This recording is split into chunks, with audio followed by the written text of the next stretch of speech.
Assalomu alaykum. Diqqat, tezkor xabar. Tarqating.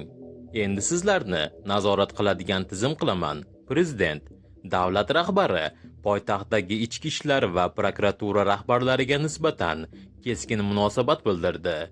Nechchida ishga kelasan, nima ish qilyapsan va nima uchun oylik olyapsan, hammasi nazoratda bo'ladi. O'zbekiston poytaxtini kimga ishonib qo'yganman, prezident bo'lib, dedi prezident. Shuningdek, Prezident Toshpo'latov va Valiyevga aniq topshiriq berib, Toshkent shahar IIBB boshlig'i Sultonxo'jayev hamda shahar prokurori O'rmonovga hayfsan e'lon qilishni buyurdi. Endi sizlarni nazorat qilayotgan tizim qilaman. Nechta ishga kelasan va nima ish qilyapsan? Nima uchun oylik olyapsan?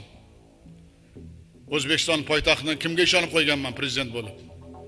Toshpo'latov, Valiyev, ikkoving Sultonxo'jayev bilan O'rmonovga bugun qaror bilan hayfsan berasan 6 oy srok. Har oyda menga tizim bilan chora ko'rmasan, sinov yakuni bilan xulosani o'zim qilaman. Toshkentda bunday sharoitga qo'yishga hech kimning haqqi yo'q.